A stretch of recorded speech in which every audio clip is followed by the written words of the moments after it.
주님께서 여러분과 함께 또한 사제의 영과 함께 루카가 전한 거룩한 복음입니다. 주님 영광 받으소서. 모세의 율법에 따라 정결례를 거행할 날이 되자 그들은 아기를 예루살렘으로 데리고 올라가 주님께 바쳤다. 주님의 율법에 태를 열고 나온 사내 아이는 모두 주님께 봉헌해야 한다고 기록된 대로 한 것이다. 그들은 또한 주님의 율법에서 산비둘기 한 쌍이나 어린 집 비둘기 2마리를 바치라고 명령한 대로 제물을 바쳤다. 그런데 예루살렘에 시메온이라는 사람이 있었다. 이 사람은 의롭고 독실하며 이스라엘이 위로받을 때를 기다리는 이였는데 성령께서 그 위에 머물러 계셨다. 성령께서는 그에게 주님의 그리스도를 뵙기 전에는 죽지 않으리라고 알려주셨다. 그가 성령에 이끌려 성전으로 들어갔다. 그리고 아기에 관한 율법의 관례를 준수하려고 부모가 아기 예수님을 데리고 들어오자 그는 아기를 2 팔에 받아 안고 이렇게 하느님을 찬미하였다. 주님, 이제야 말씀하신 대로 당신 종을 평화로이 떠나게 해 주셨습니다. 제 눈이 당신의 구원을 본 것입니다. 이는 당신께서 모든 민족들 앞에서 마련하신 것으로 다른 민족들에게는 계시의 빛이며 당신 백성 이스라엘에게는 영광입니다. 아기의 아버지와 어머니는 아기를 두고 하는 이 말에 놀라워하였다. 시메온은 그들을 축복하고 나서 아기 어머니 마리아에게 말하였다. 보십시오. 이 아기는 이스라엘에서 많은 사람을 쓰러지게도 하고 일어나게도 하며 또 반대를 받는 표징이 되도록 정해졌습니다. 그리하여 당신의 영혼이 칼에 꿰찔리는 가운데 많은 사람의 마음속 생각이 드러날 것입니다. 한나라는 예언자도 있었는데 분우엘의 딸로서 아세르 지파 출신이었다. 나이가 매우 많은 이 여자는 혼인하여 남편과 7해를 살고서는 84살이 되도록 과부로 지냈다. 그리고 성전을 떠나는 일 없이 단식하고 기도하며 밤낮으로 하느님을 섬겼다. 그런데 이 한나도 같은 때 나와 하느님께 감사드리며 예루살렘의 속량을 기다리는 모든 이에게 그 아기에 대하여 이야기하였다. 주님의 법에 따라 모든 일을 마치고 나서 그들은 갈릴레아에 있는 고향 나자렛으로 돌아갔다. 아기는 자라면서 튼튼해지고 지혜가 충만해졌으며 하느님의 총애를 받았다. 주님의 말씀입니다. 그리스도님 찬미합니다.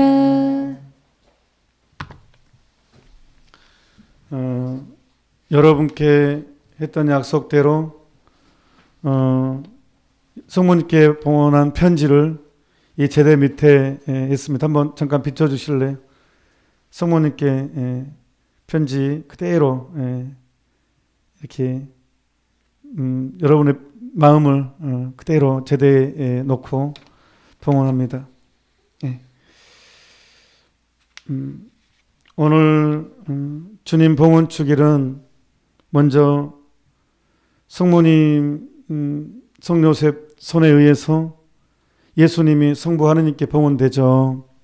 그래서 오늘 주님 봉헌 축일의 핵심은 이 챙스토어바 검은 성모님의 그림입니다. 자, 보십시다. 먼저 이 그림을 설명하고 제가 이제 의미를 또 얘기해야 됩니다.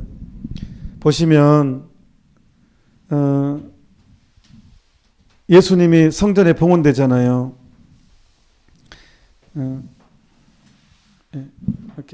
괜찮아요.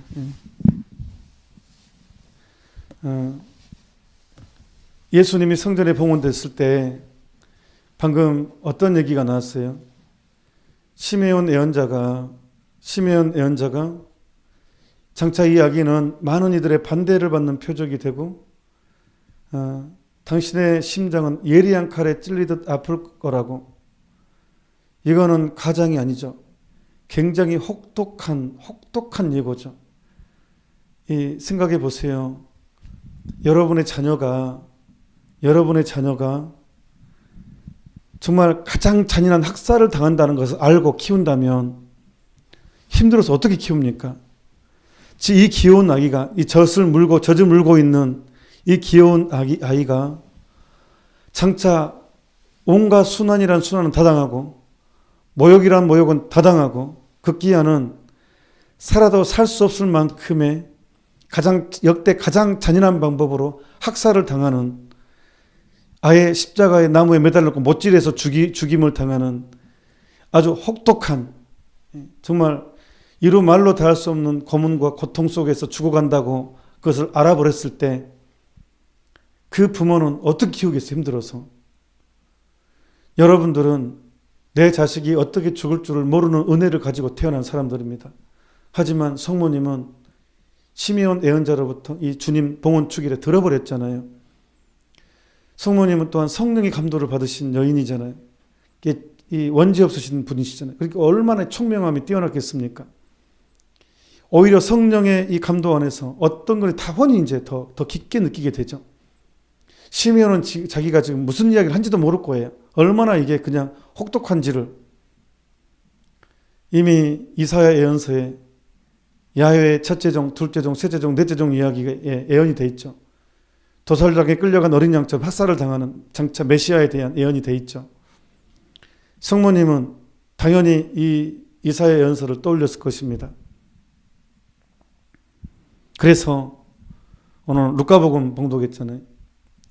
그래서 성모님, 예수님은 피를 상징하는, 죽음을 상징하는 붉은 옷을 입고 있습니다.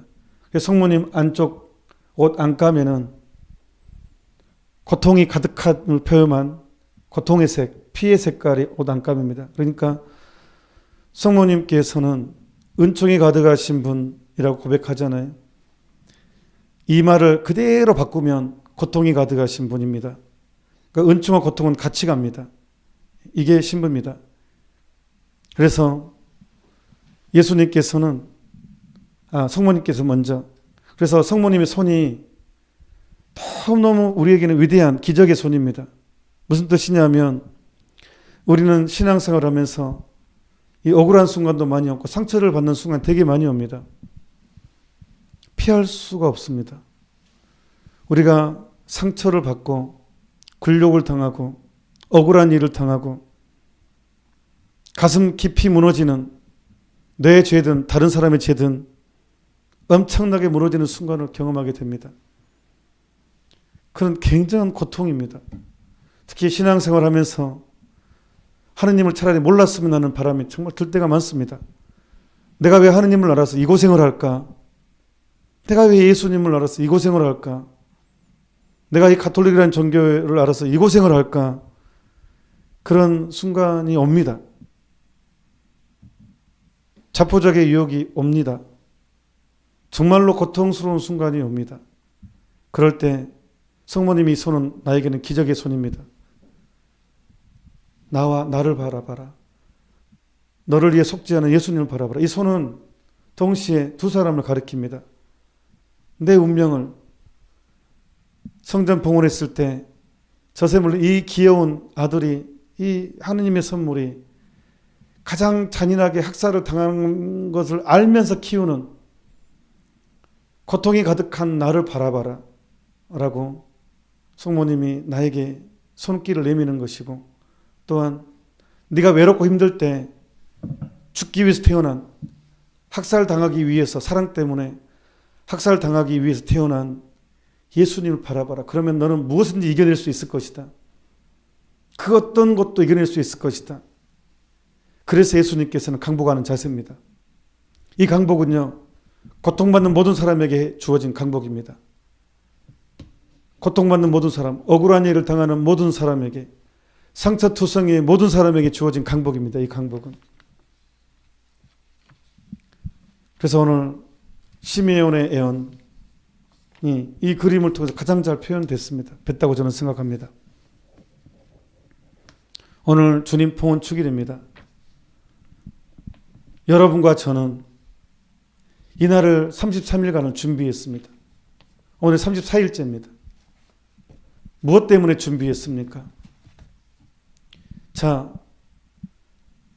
예수님께서, 하느님의 아들 예수님께서 성모님의 품에서, 성모님 손안에서 성전에 봉헌됐다면 우리 역시 성모님 손에서 봉헌돼야 되지 않겠습니까? 예수 그리스도는 항상 우리의 모범이지 않습니까? 우리의 머리이시고 우리의 기준이잖아요. 예수님이, 성부 하느님께서는 성모님 손에 의해서 성전에 봉헌되기를 원하셨기 때문에 그 예수님을 따른 우리 역시 당연히 성모님 손에서 성부 하느님께 봉헌돼야 되지 않겠습니까? 우리는 33일 동안 그것을 준비했습니다. 그리고 해냈습니다. 어려움 가운데에서도 저도 유독 힘들더라고요. 유독 졸리고 그냥 평상시 저녁 기도는 안 졸렸거든요. 근데 이상하게 30일 동안은 왜 이렇게 눈꺼풀이 무겁게 바뀌는지. 하지만 여러분과 저는 해냈습니다. 축하드립니다. 이제 우리는 이 봉헌이 완성되기 위해서 반드시 해야 될 몫이 있습니다. 마셔야 될 잔이 있습니다. 이제 예수님의 운명을 따라가는 것입니다. 우리 영성이 완성이니까. 자, 이 봉헌의 목표는 성인 되는 것입니다. 성인의 결심을 품어야 됩니다. 성인 되겠다. 그런데 문제는 내 자신을 보면 너무 초라합니다. 이 말하는 것 자체가 교만처럼 느껴질 때도 있습니다. 내가 성인이 된다고, 내가 성인을 결심한다고, 내 죄, 내 상처, 내 허약함을 바라보면 말도 안 되는 소리죠. 말도 안 되는 소리죠. 내 죄악이, 내가 얼마나 때가 많고, 나약하고, 얼마나 약삭빠르고, 얼마나 쉽게 분노하고, 어떻게 이런 내가 쉽게 무너지고, 쉽게 상처받고, 쉽게 상처 주고, 쉽게 분노하는, 이 큰 은총을 누리고서도 쉽게 배신하는, 어떻게 내가 성인된다고? 그 생각을 하면 음매 기주고가 됩니다. 하지만 우리는 33일 동안 무엇을 배웠습니까? 은총의 풍부함, 그냥 맡기면 된다는 것을 배웠습니다. 은총이 가득하신 분에게 그냥 머리에서 발끝까지, 발끝에서 머리끝까지 그냥 온전히 들여버리는 순간 내 힘으로 사는 것이 아니라 성령의 힘으로, 성모님의 도움의 은총에 힘입어서 우리는 성모님 마음으로 예수님을 향하게 된다는 것을 가슴 깊이 새기고 배웠습니다. 그래서 우리는 성인이 목표입니다. 이게 영성이 완성입니다. 그러게 첫째, 성인이 되기 위해서는 나로부터의 탈출을 해야 됩니다. 반드시. 이게 뭐냐 그러면 자기 연민에 빠지면 안 돼요. 굉장히 중요한 개념입니다. 자기를 죽여야 됩니다. 살다 보면 기분 나쁜 순간이 없거든요. 순간 기분이 나빠. 곰곰이 생각해보면 내가 왜 기분 나쁘지? 왜 기분 나쁘지? 하고 계속 기분 나쁜 원인을 찾아보면 서운해. 내가 제대로 인정받지 못했어. 내가 무시당했어. 그럼 기분 나쁘거든요.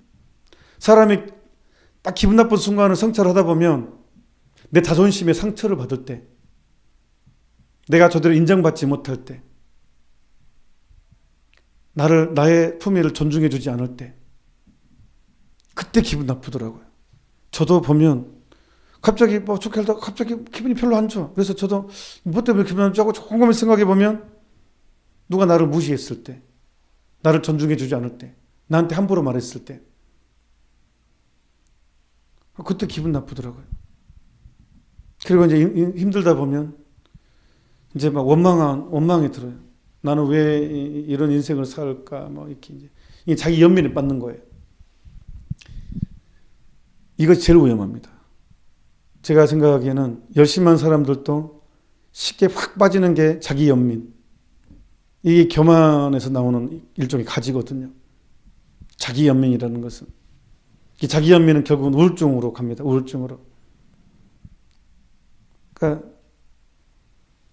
내가 기분 나쁠 때 왜 기분 나쁜 일을 잘 성찰해야 됩니다. 그게 굉장히 내가 성장하는 순간이거든요. 기분 나쁜 순간은 내가 성장하는 순간입니다. 그래서 일단 이것 큰 틀, 자기 비하, 나를 비하시켜야 돼요. 이게 이제 종의 정신입니다. 이게 딱 일단은 1차적인 기초 작업이 돼야지만이 봉헌이 비로소 되는 것입니다. 33은 했지만 종의 정신을 간직하지 않으면 도로함이 여기까지만 탑을 그럼 이상하니까 다시 제자리를 가는 겁니다. 다시 제자리예요. 종의 정신이 없으면 다시 제자리입니다. 반드시 오늘 이 미사 중에 종의 정신을 심어야 됩니다. 주님의 종이 오니 그대로 제게 이루어지소서. 노예, 저는 노예입니다. 노예는 인권이 없습니다. 선언합시다. 한번 더 따라 하십시다. 나는 인권이 없습니다. 인권이 없습니다. 따라 했죠. 다시 한번 제가 하겠습니다. 나는 인권이 없습니다. 인권이 없습니다. 네, 감사합니다. 제가 좀 피하고 피정집에 살기 편할 것 같습니다. 이제 사무장님도 인권이 없다고 따라 했습니다. 인권이 없대요. 관리장님도 인권이 없대요. 저도 인권이 없어 살겠습니다. 오늘 그렇게 성령께서 도와줄 것입니다. 정말 성령께서 나를 도와줄 것입니다. 나는 내 권리를 찾지 않겠습니다. 다시 따라합시다. 나는 내 권리를 찾지 않겠습니까? 내 권리를 찾지 않겠습니다. 이제 인권, 내 자존심, 나는 없어요, 이제. 그래서 이 나다라는 단어가요. 왜 무슨 뜻일까? 나다. 스페인어로요. 무란 뜻이에요. 나는 없다예요. 없다. 십자가 성령 안의 핵심적인 영성이에요. 나는 없다예요. 내 인격, 내 자존심 없어. 그게 사라져야지만이 하느님이 내 자리에서 이 성령의 은총 안에서 성장하십니다. 나는 없어야 돼요. 내 자존심, 내 인권, 내 만족 이게 없어야 돼요. 이게 나다예요. 스페인 말로 나다는 무라는 뜻이에요. 나는 없다.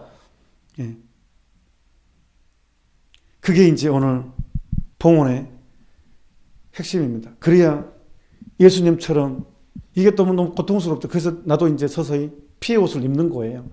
무의 삶이, 노예의 삶이 예수님처럼 이제 순교의 삶을 살아가는 것입니다. 이게 우리의 운명입니다. 그래서 예수님께서 누구든지 나를 따르려는 사람은 자기 자신을 버리고 십자가를 지라 그랬어요. 그러니까 십자가가 있어야 돼요. 내가 십자가가 있어야지 그건 나는 예수님 사람인 거예요. 내가 십자가 없다면 그거는 이미 나를 섬기고 있는 거예요. 미안하지만 그건 나를 섬기는 결과예요. 십자가가 없다면. 많은 열심한 사람들이요. 열심한 사람은 많은데 겸손한 사람 적다 하잖아요. 열심하지만 십자가는 없는 거예요. 십자가는 없어. 열심한데 십자가는 없어. 그게 문제예요. 그러니까 우리는 십자가의 벗. 우리는 두 가지 호칭이 있습니다. 우리한테는. 하나는 십자가의 벗이고 하나는 마리아의 종입니다. 하나는 십자가의 종, 하나는 마리아의 종. 우리는 두 가지 호칭을 우리는 얻습니다. 자, 오늘 우리는 봉헌합니다. 구체적으로 이제 봉헌을 하겠습니다. 이 내용은 저는 원래 강론은 원고를 안 보고 하거든요. 근데 오늘 원고를 가져왔는데 이거는 제가 쓴 게 아니라 이 3살 봉헌 기간 중에 어떤 분이 보내줬어요. 너무 감사합니다. 독일 잡지 마리아에서 메주고리의 평화에 모으신 마리아 공동체 에마누엘 수녀님 유명하시죠? 이 수녀님께서 이제 봉헌을 얘기하는데 너무 마음에 쏙쏙 들어와서 제가 이것을 몇 가지 딱 제가 핵심적인 것만 이제 나눠드리겠습니다. 자, 오늘 봉헌 기도를 합니다. 그리고 이 거룩한 목주기도 묵상책 뒤편에 프로편에 뒤에 예수 성신께 바치는 봉헌 기도하고 예수 성신께 바치는 봉헌 기도하고 성모 성신께 바치는 뒤앞서신 성모 성신께 바치는 기도가 나란히 있어요. 이게 숙제 이제. 이거 매일 한 번씩. 우리 3살 봉헌 기도도 이거는 껌이죠, 껌. 33년 동안 이 힘든 묵주기도와 이 2시간, 1시간 반, 2시간을 매일 저녁 해봤는데 이거 5분도 안 걸리죠. 한 2, 3분. 이거는 껌이죠, 껌. 매일 하는 것은. 숙제. 그래서 이것을 전제로 하고, 그러니까 이제 이 봉헌 기도를 한 다음에 이제 처음에는 단순하게 마리아께 건강 문제를 맡기십시오. 구체적으로 당신의 건강을 봉헌하십시오. 나는 뭐 고혈압이 있다. 당뇨가 있다. 나는 어떤 암이 있다. 나는 어디에 무슨 문제가 있다. 나는 시력이 안 좋다. 나는 뭐 허리가 안 좋다. 이런 각각의 여러분들의 건강 문제. 나는 뭐 관절이 안 좋다. 이것을 구체적으로 성모님께 봉헌하십시오. 이것까지 포함하는 것입니다. 우리가 직면할 수 있는 모든 걱정들, 질병, 고통, 병원 문제, 외로움, 우리를 무력하게 하는 모든 고민들을 그분께 맡겨라. 마리아께 당신의 몸을 드려라. 오늘날 많은 사람들이 자신들의 건강을 너무 걱정하기 때문에 매우 광적으로 변하고 있다. 우리는 우리의 건강을 마리아께 드려서 마리아께서 돌보시도록 하자. 그렇다고 해서 병이 났을 때 병을 앓을 때 의사를 찾지 말라는 것이 아니다. 꼭 필요한 약을 거부할 필요는 없다. 하지만 지나친 의존은 경계해야 한다. 당신의 건강을 마리아께 맡기면 미래에 대한 어떤 불안도 사라지게 된다. 제가 이거 올릴게요. 이게 밴드에 그리고 커뮤니티란에 이거 올리겠습니다. 그러므로 당신이 몸이 아프다면 그 병을 어떤 불안도 사라지게 된다. 당신은 모든 일에서 마리아와 함께 살게 된다. 그러므로 당신의 몸이 아프다면 그 병을 마리아께 봉헌하라. 만일 당신이 건강하다면 그 건강을 봉헌하라. 당신 몸의 힘은 더 이상 당신의 것이 아니기 때문이다. 너무 아름다운 표현입니다. 이것도 이제 내 것이 아니라는 것. 사실 우리가 봉헌기도 하면서 머리카락도 손톱까지도 내 것이 아니라고 했으니까 맞는 말이죠. 마리아께 당신의 몸과 마음을 봉헌한다면 당신에게는 불안 대신에 평화가 깃들일 것이다. 두 번째, 좋아하는 것과 싫어하는 것의 봉헌. 마리아께 당신의 감정을 봉헌하라. 내 감정, 싫은 감정도, 좋은 감정도. 정말 중요한 개념입니다. 당신이 사랑하는 모든 사람, 당신을 사로잡는 모든 것을 봉헌하라. 마찬가지로 당신이 싫어하는 사람과 좋아할 수 없는 모든 것을 봉헌하라. 이 모든 사람들을 하나하나 열거하여 마리아께 맡겨라. 그러니까 그냥 입으로 뱉어내도 돼요. 일어나자마자 그냥 기도하면서. 그들을 당신 성심에 맡기오니 당신이 그들을 사랑하는 것처럼 저도 그들을 사랑하도록 도우소서. 당신이 누군가를 알게 되면 그 관계를 마리아께 봉헌하라. 만일 하느님께서 그 관계를 좋아하지 않으신다면 마리아께서 그 관계를 끝나게 할 것이고, 하느님께서 좋아하신다면 더욱 굳건하게 해주실 것이다. 이 모든 것은 당신에게 득이 될 것이다. 당신의 내면 생활을 마리아께 봉헌하라. 하느님께 속하지 않은 당신을 죄의 길로 이끄는 감정들은 차단될 것이다. 마리아께 당신의 마음을, 당신의 내면 생활을, 당신의 감정과 지각을, 심지어 당신의 성생활까지도 마리아께 봉헌하는 것이 중요하다. 부부를 말하는 것입니다. 그리고 나의 어떤 성적인 유혹까지도. 독신생활하는 사람들은 또한 정결을 지켜야 될 의무가 있으니까 내 어떤 성적인 어떤 그런 유혹까지도 성모님께 봉헌하십시다. 마리아께서 당신에게 모든 면에서 행복을 주시도록 당신의 모든 영역을 마리아께 드려라. 참된 봉헌의 삶을 사는 것은 언제 어디서나 고통을 준다. 맞아요. 참된 봉헌의 삶을 사는 것은 언제나 고통을 줍니다. 하지만 우리는 용기를 얻습니다. 앞서 성모님의 손과 예수님의 손 안에서 우리는 기적을 체험합니다. 당신이 하느님을 경험할 때 당신은 참으로 티 없으신 마리아 성심께 봉헌되었음을, 티 없으신 마리아 성심을 통해 정화되고 있음을 이해하게 된다. 왜 티 없으신 성심이 강조되어야 하냐면 악에 대한 승리 상징이기 때문에. 티 없다는 것 자체가 악마의 머리를 밟아버린 것입니다. 악에 대한 승리를 상징하기 때문에 티 없으신 성심이 굉장히 중요한 개념인 것입니다. 티 없으신 마리아 성심을 통해 정화되고 있음을 이해하게 된다. 고통을 일으키는 이 정화가 아무 곳에서도 일어나지 않는다면 당신은 티 없으신 마리아 성심께 완전히 봉헌된 것이 아니다. 고통이 없다면 그렇다는 거예요. 마리아는 당신 삶의 모든 영역에서 현실적이고 구체적인 방법으로 당신 손을 잡으실 것이다. 또한 집의 봉헌, 당신 집 구석구석을 마리아께 봉헌하라. 먼저 부엌부터 시작하라. 여러분 부엌이 지저분한 것을 알고 계시네요. 수녀님이. 아니 제 방이 그렇다는 거예요. 마리아님, 여기는 이제 당신의 부엌입니다. 아마도 당신의 서랍 속에서 쓸데없는 물건들이 완전히 사라질 것이다. 그리고 식당을 봉헌하라. 당신은 그저 마리아와 함께 식탁에 앉기만 하면 된다. 마리아께서 당신을 도우셔서 당신이 지금까지 결코 존중하지 않았던 사람들, 가난한 친척들, 외로운 사람들을 찾아내어 당신의 식탁에 초대하도록 할 것이다. 제가 초대한 지 저도 참 오래됐네요.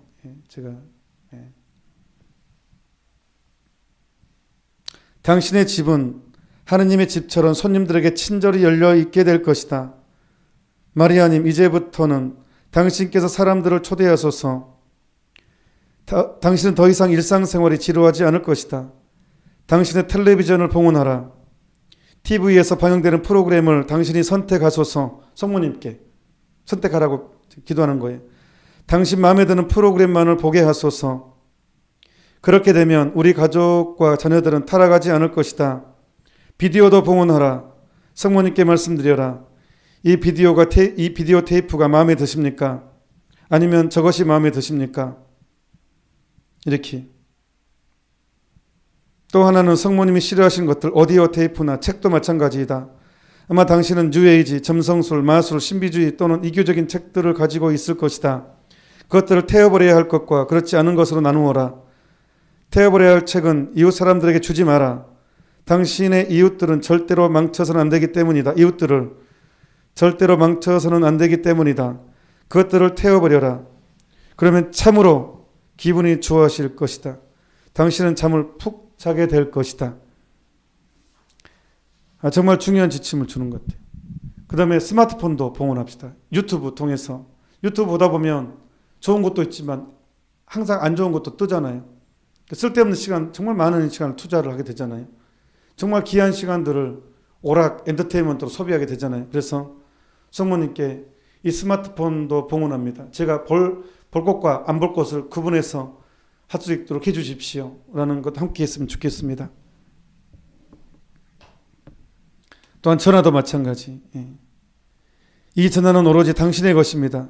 이제부터 전화가 필요할 때는 당신이 제 곁에 계시다는 것을 생각하겠습니다. 그러면 부정적인 대화는 사라질 것이다. 당신의 자동차도 봉헌하여라.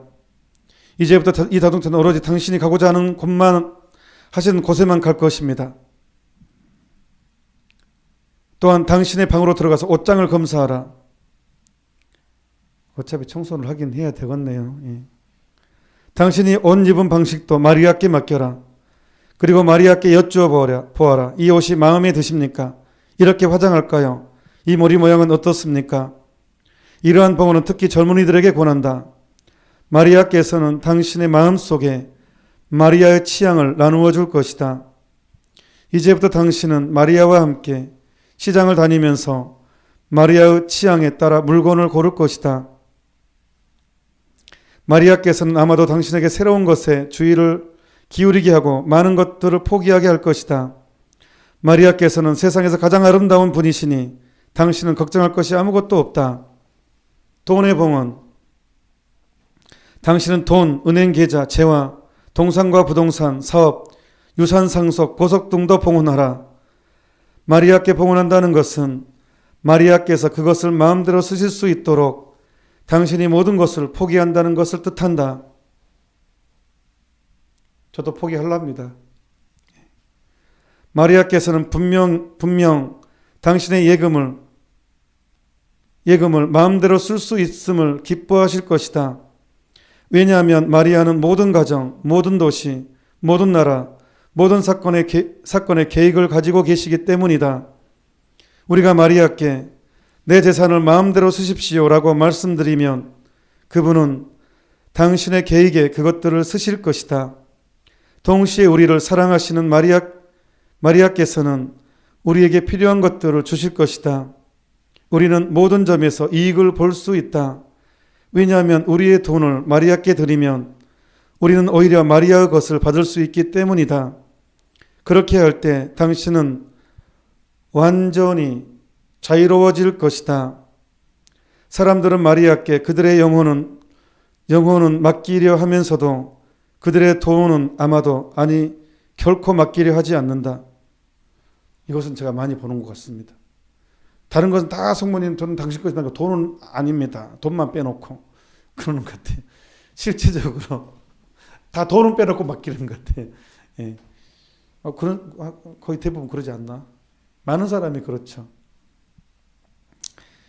이제 안 그런 사람도 많은데 일반적으로 저는 온전히 당신 것. 이것은 마리아께 대한 참된 봉헌에 있어서 하나의 체험적인 것이다.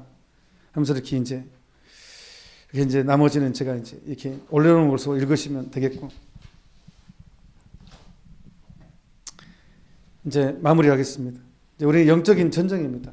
도구 한 자 잘하면 마도 한 자 잘합니다. 여러분 오늘 봉헌하잖아요. 유혹이 훨씬 세집니다. 도구 한 자 잘하면 마도 한 자 잘합니다. 도구가 두 자가 잘하면 마도 두 자가 잘합니다. 성덕이 세 자가 잘하면 마도 세 자가 잘합니다. 예수님까지 유혹하려고 달려든 마귀 보세요. 시장하니까 우리가 오죽하겠습니까? 그래서 에베소서에 보면 에베소서 6장 12절부터 보면 아주 영적인 전쟁이 가장 중요한 개념이 나옵니다. 우리의 전투 상대는 이제 본격적으로 영성생활하면 모두 항상 싸움이죠. 영적인 하루가 전쟁입니다. 진짜로. 이 악마는 인간의 이간질, 분노를 일으키게 하고 상처를 깊게 만들고 이 악마의 고춧가루들이죠. 싸우게 만드는 게. 우리의 전투 상대는 인간이 아니라 권세와 권력들과 이 어두운 세계 지배자들과 하늘에 있는 악령들입니다. 그러므로 악한 날에 그들에게 대항할 수 있도록 그리고 모든 채비를 마치고 그들에게 맞설 수 있도록 하느님의 무기로 완전한 무장을 갖추십시오. 하느님의 무기로. 자, 하느님의 무기가 뭡니까, 여러분? 하느님의 무기. 자, 우리 경험상 또 성인 성녀들의 증언상 또 스테파노 고피 신부님께서 그 성모님의 음성을 듣고 책으로 엮은 성모님께서 가장 사랑하는 당선 사제들에게는 아주 구체적으로 나오죠. 하느님의 무기 뭡니까? 묵주기도. 그냥 생각 없이 하는 묵주기도가 아니라 천천히 정성껏 바치는 가장 확실한 악마를 묶어버리는 하느님의 무기 묵주기도입니다. 그래서 저는 CNBS 방송을 통해서 사실 우리가 처음으로 지금 거의 하지만 저도 방송을 못할 때 멀리 떨어졌을 때 CNBS 틀어놓고 저도 묵주기도 합니다. 왜냐하면 혼자 할 때보다 방송을 통해서 하면 훨씬 좋더라고요. 이게. 그래서 저는 작년 코로나 오면서 CNBS 하면서 어느 순간부터 묵주기도 했잖아요. 저녁에.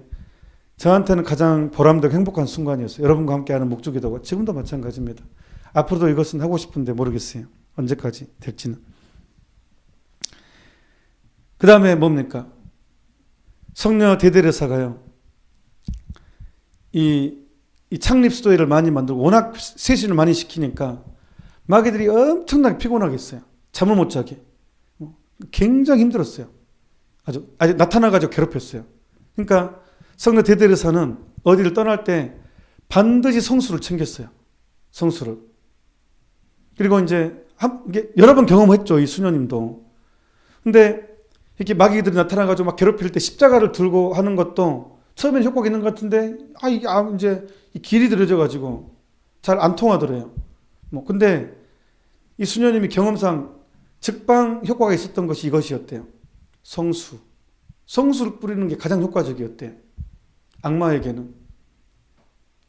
근데 요즘에 성수통이 막 향수처럼 뿌리고 너무 품위가 없어서 조금만 기다리십시오. 이제 성수 지금 디자인해서요.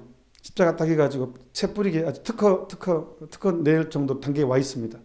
조금만 기다리면 진짜로 품위 있게 성수를 뿌리고 이렇게 지금 다 거의 품절 됐는데 옛날 것은 스펀지가 있어서 오래 놔두면 약간 이게 안쪽에 있어서 약간 위생에 문제가 생길 수 있는데 이번에 지금 준비하고 있는 것은 스펀지가 안 들어가는 완전히 아주 특허 냅니다. 그거. 이제 왜냐하면 저도 이제 무기를 얘기만 하고 이렇게 알려줘야 되잖아요. 제가 그래서 이게 굉장히 고민이 많아요. 이 성수통도 좀 품위 있게 해서 이렇게 뿌리고 이렇게 다닐 수 있도록 차도 뿌리고 여행 갈 때 뿌리고 정말 성수 많이 이용해야 돼요. 이 시대는 특히 그런 시대예요. 그래서 하느님의 목이 성수입니다. 성수. 성령 대대로사의 가장 큰 힘이었던. 그 다음에 또 하나의 하느님의 무기는 기적의 패입니다. 이것은 여기에 연관된 성녀는 성녀 카타리나 라브레예요. 프랑스 파리에서 이제 제가 곧 이분의 이야기도 좀 올릴 것입니다만은 강론에 연계해서 이건 오늘 너무 길어지니까 강론 또 괜히 봉헌하다 성길 내버리니까 너무 강론 길게 하면 따로 올리겠습니다. 하여튼 기적의 패는 근데 제가 프랑스 파리에 이제 기적의 패 성당 가서 옛날에 10몇 년 전에는 기적의 패가 아주 섬세했었어요. 이게 아주 눈, 코, 입이 딱 보였어요. 그래서 그게 저는 이 기적의 패를 보면 성모님 얼굴부터 보거든요. 근데 얼굴이 정확하게 표현된 기적의 패 요즘에는 없는 거예요. 근데 옛날에 제가 파리에 사온 아주 눈, 코, 입이 정확한 기적의 패는 안타깝게도 나중에 알고 보니까 이게 납성분이 많았어요. 인체에 아주 유해한 거기 때문에 이제 그 재질로는 안 쓰죠. 근데 이제 그러다 보니까 다른 뭐 하다 보니까 이게 성모님 얼굴이 그래도 내 어머니 천상 어머니 얼굴인데 뭉개져 보이거나 그러면 되게 기적의 패는 중요하긴 한데 이게 어떡하지 뭐 이런 생각을 참 많이 해왔거든요. 제가. 그래서 이것도 역시 조금만 기다리시면 눈, 코, 입이 아주 선명한 기적의 패가 이제 지금 완성될 것이라고 이제 지금 됩니다. 그래서 하느님의 목이 역시 기적의 패입니다. 기적의 패가 왜 기적의 패인지는 올라갈 겁니다. 동영상 올라갈 것입니다. 그걸 참고하시면 되겠습니다. 또한 분도패에도 마귀의 가장 강력한 왜냐하면 베네토 성인이 이것도 영상 올라갈 건데 워낙 세신을 막 교회를 수도에 세신을 잘하니까 독살의 위험이 시달렸어요. 그래서 실제로 이 포도주에다가 독을 탔어요. 아침 식사 때 수도원 안에서 아예 하도 꼴보기 싫어서 죽여야 되겠다. 그래서 실제로 포도주에 독을 탔는데 포도주를 마시려는 순간 이 잔이 깨져버려요. 그래서 이 분도패 안에 깨진 잔 모양이 나오는 거예요. 그게 포도주예요. 독탄. 그냥 성호경 식사 전 기도할 때 기도하는데 하려고 하는데 깨져버렸어요. 그래서 독을 마실 수가 없었죠. 그게 이제 안 깨지는 거. 빵에다 독을 탔어요. 이제 빵에다 독을 넣어서 독살을 하려고 없애버리려고 베네토 성인을. 그러니까 빵을 먹으려 하는데 난데없이 까마귀가 와가지고 빵을 물고 가버린 거예요. 그래서 그래서 이제 베네토 성인 한쪽은 까마귀가 있고 한쪽은 깨진 그릇이 있고 그래서 이제 사탄아 물러가라. 그 이제 글귀가 있고 이게 이제 분도패거든요. 그리고 이제 제가 저 묵주 줘봐요.